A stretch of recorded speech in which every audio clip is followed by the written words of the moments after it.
കാരണം ഈ ദുരന്ത സ്ഥലം ഒറ്റപ്പെട്ട നിലയിലാണ്. അങ്ങോട്ടേക്ക് രക്ഷാപ്രവർത്തകർക്ക് എത്തുന്നില്ല. ഒരു പാലം ഏതാണ്ട് പൂർണ്ണമായും തകർന്ന് തരിപ്പണമായി. തുടർന്ന് തൊട്ടിപ്പുറത്താണ് രക്ഷാപ്രവർത്തകർ ഉള്ളത് എന്നാണ് മനസ്സിലാക്കുന്നത്. അങ്ങോട്ടേക്ക് എത്താനുള്ള ഒരു ശ്രമവും വിജയിക്കുന്നില്ല എന്നത് പ്രധാനപ്പെട്ട ഒന്നാണ് എന്നുള്ളതാണ് ഏറ്റവും നിർണായകം. ഏതായാലും 3 തവണ ഉരുൾപൊട്ടലുണ്ടായി. ഇന്നലെ രാത്രി 1 മണി മുതൽ തന്നെ ഈ വലിയ ഉരുൾപൊട്ടൽ സംഭവിക്കുന്നു. വലിയ ശബ്ദത്തോടെ ഒരു പ്രദേശം മുഴുവൻ ഒലിച്ചുപോയി. ടി സിദ്ദിഖ് MLA അടക്കമുള്ളവർ ഈ സംഭവ സ്ഥലത്തുണ്ട്. ദൃശ്യങ്ങളിൽ അത് കൃത്യമായി കാണാം. അവരൊക്കെ രക്ഷാപ്രവർത്തനം ഏകോപിപ്പിക്കുന്നുണ്ട്.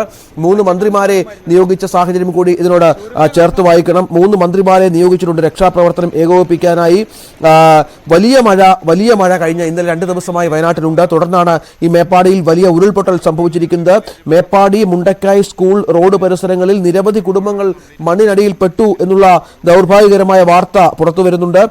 രക്ഷാപ്രവർത്തനത്തിന് പ്രാവീണ്യമുള്ള ആളുകൾ പെട്ടെന്ന് സ്ഥലത്തെത്തി സഹായങ്ങൾ അടിയന്തരമായി ചെയ്യണമെന്ന അഭ്യർത്ഥനയാണ് ഇപ്പോൾ പഞ്ചായത്ത് മെമ്പർമാരടക്കമുള്ളവർ നേരത്തെ സംസാരിച്ച നൂർദീനൊക്കെ നിലവിളിച്ചുകൊണ്ടാണ്, പൊട്ടിക്കരഞ്ഞുകൊണ്ടാണ് പറഞ്ഞത് ഞങ്ങൾ രക്ഷിക്കണം എന്നാവശ്യപ്പെടുകയാണ്. ഡാൻ, ഈ മന്ത്രിതലത്തിൽ ഒപ്പം സർക്കാർ തലത്തിൽ ഇതുവരെ ഈ ദുരന്തവുമായി ബന്ധപ്പെട്ട് നടത്തിയ ഏകോപനവുമായി ബന്ധപ്പെട്ട് നടത്തിയ കാര്യങ്ങൾ എന്തൊക്കെയാണ് ഡാൻ?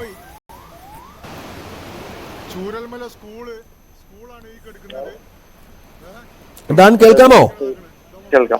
എന്താണ് മന്ത്രി രാജനോട് സംസാരിക്കാൻ ഡാന് സാധിച്ചു എന്ന് മനസ്സിലാകുന്നു. എന്തൊക്കെ സംവിധാനങ്ങൾ ഏർപ്പെടുത്താൻ പറ്റും? എന്താണ് അവർക്ക് ലഭിച്ചിരിക്കുന്ന വിവരം? അദ്ദേഹം അല്പസമയത്തിനകം നമുക്ക് അദ്ദേഹത്തിന് പ്രതികരണം നൽകും. ഔദ്യോഗികമായ കാര്യങ്ങൾ ഏകോപിപ്പിച്ചുകൊണ്ടിരിക്കുകയാണ് അദ്ദേഹത്തിന്റെ ഓഫീസിനുള്ളിൽ. അല്പസമയത്തിനകം അദ്ദേഹം നമ്മളോട് തുടർന്നുള്ള ഇതുമായി ബന്ധപ്പെട്ട രക്ഷാപ്രവർത്തനങ്ങളുമായി ബന്ധപ്പെട്ട സർക്കാരിന്റെ നിർദ്ദേശങ്ങൾ എന്താണ് എന്നതടക്കമുള്ള കാര്യങ്ങളിൽ ഒരു വ്യക്തത നൽകുമെന്നാണ് അറിയാൻ കഴിയുന്നത്. എന്തായാലും ഈ ദുരന്തത്തിന്റെ വ്യാപ്തി സമീപകാലത്ത് വിളിച്ചോ കേരളം കണ്ടിട്ടില്ലാത്ത തരത്തിലുള്ള ഒരു ദുരന്തമാണ് ഉണ്ടായിരിക്കുന്നതെന്നാണ് വ്യക്തമാക്കുന്നത്.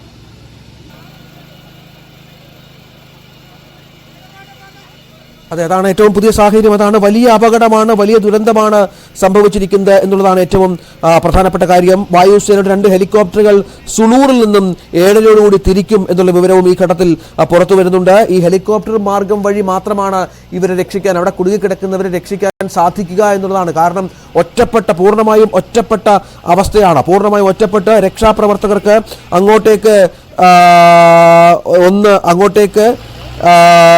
എത്താൻ പറ്റാത്ത ഒരു വല്ലാത്ത അവസ്ഥയിലാണ് കാര്യങ്ങൾ പോകുന്നത് എന്നുള്ളതാണ്. രക്ഷാപ്രവർത്തകർക്ക് എത്താൻ സാധിക്കുന്നില്ല. ഒരു തരത്തിലും രക്ഷാപ്രവർത്തനം ഏകോപിപ്പിക്കാൻ സാധിക്കുന്നില്ല. MLA-മാരുടെയൊക്കെ സാന്നിധ്യം നദിയുടെ ഇക്കരയിലാണുള്ളത്. അപ്പുറത്തെ കരയിലാണ്, മറുകരയിലാണ്. ഈ പാലം കഴിഞ്ഞ് ചെല്ലണമായിരുന്നു ഈ കുടുങ്ങിക്കിടക്കുന്ന ആളുകളിലേക്ക് എത്താൻ. പക്ഷേ ആ പാലം പൂർണ്ണമായും ഏതാണ്ട് തകർന്ന അവസ്ഥയാണ് എന്നുള്ളതാണ് ഏറ്റവും പ്രധാനപ്പെട്ട കാര്യം. നമുക്ക് മനസ്സിലാകുന്ന വിവരമനുസരിച്ച് വലിയ ദുരന്തമാണ്, വൻ ദുരന്തമാണ് സംഭവിച്ചിരിക്കുന്നത്.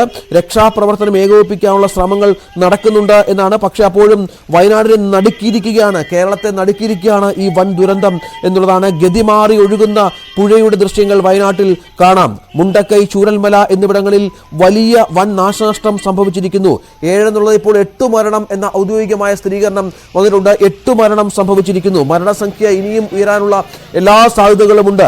കുഞ്ഞുങ്ങളടക്കം